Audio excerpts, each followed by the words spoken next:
Hey, just man, all of the external influences, everything that's going on in the world. I am been wanting to, be here in a way of, service and of, community creation and building a new world. I've wanted to be here in that way, and instead, I've been here in the way of community creation and commitment and presence, which has been really very beautiful. I'm an experiential learner. I love books, and they're so beautiful, and they have taught me so much about humans in a way. Um, Obviously, they are written by humans, but if I actually want to really know something, it has been proven again and again that I have to do it. I have to experience it inside of this body. And that's been really comforting. It's comforting that people are doing somatics and that they're doing these other things, but it has been bringing me closer and closer. I think I'm going to close this curtain. I know that plenty of people are more whatever practice close the curtains beforehand, but I'm not plenty of people, just me. Well, and gratefully, I am me. So, repeatedly coming up has been this word fear. Everybody's familiar with this word fear. We all experience this experience, at some point in our life for various different reasons.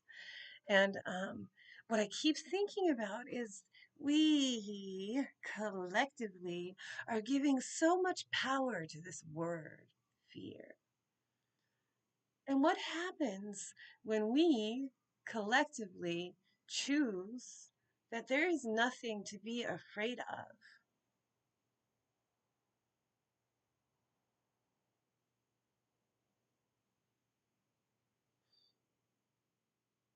Yeah, there's bullshit happening.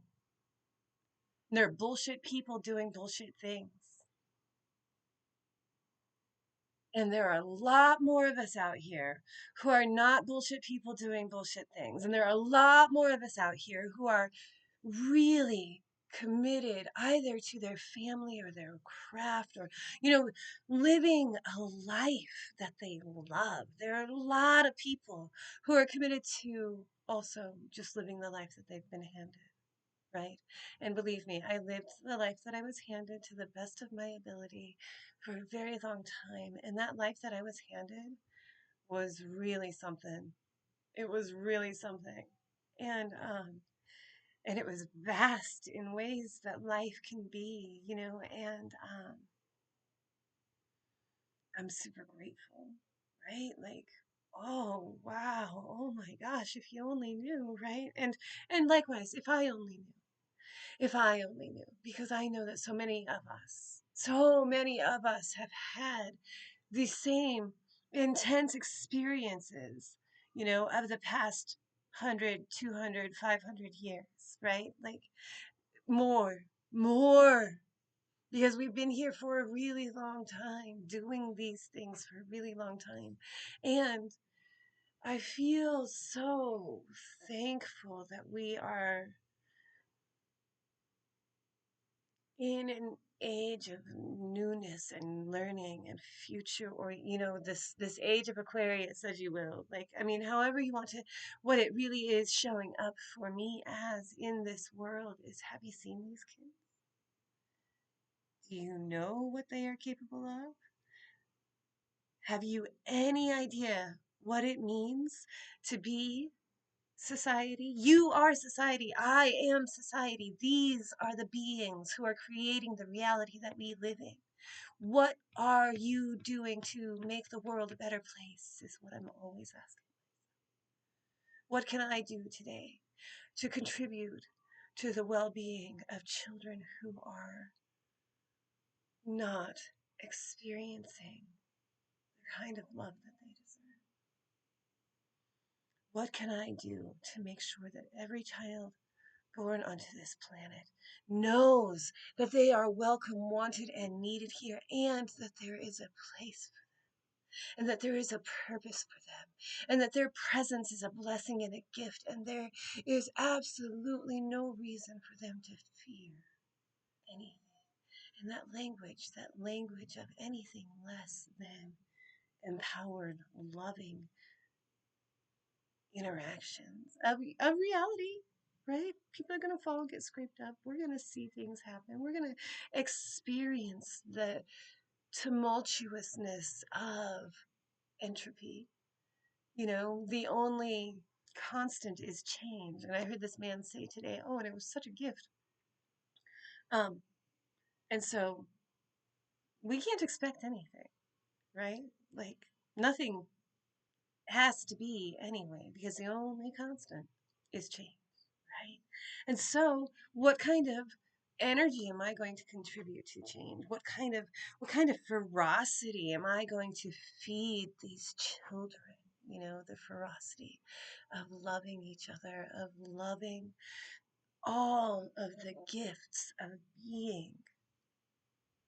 Because wow, have you ever just been? Have you ever just been on Earth?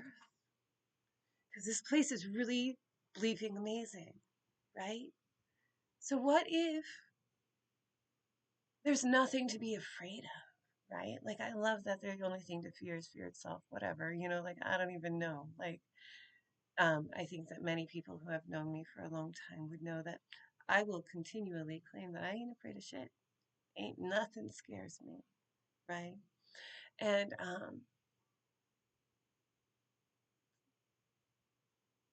yeah, I care. I care so much about what is happening. So it is a huge part of my daily practice to be aware, to be attuned, right? Like to know what is happening on a global scale because,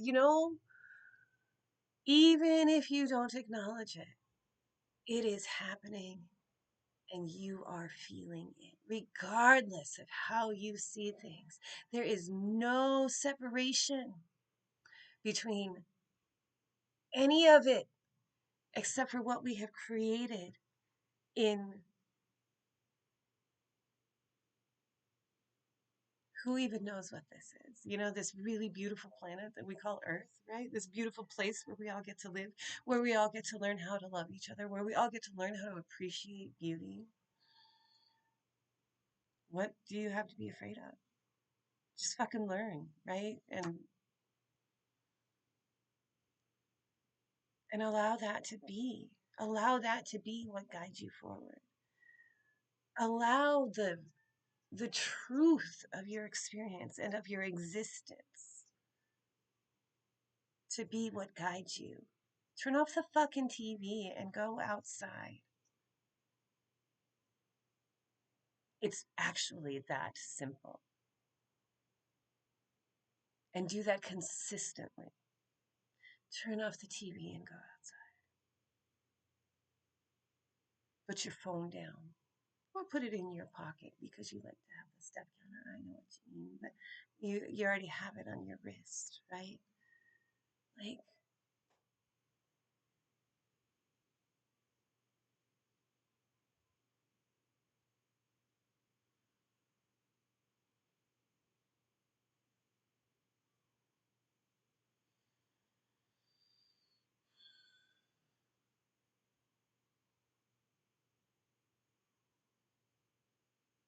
just do it. Just do what needs to be done in order for us to get where we're going, And that counts for everybody.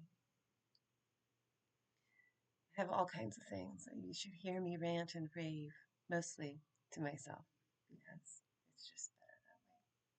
But I do have some very, very powerfully strong opinions that um, I think are fun to talk about with the right people. And, um, and it helps that opportunity to explore beliefs and feelings. I love you all. And today was just one of those, finally had to sit down. Love you. I will talk to you again soon.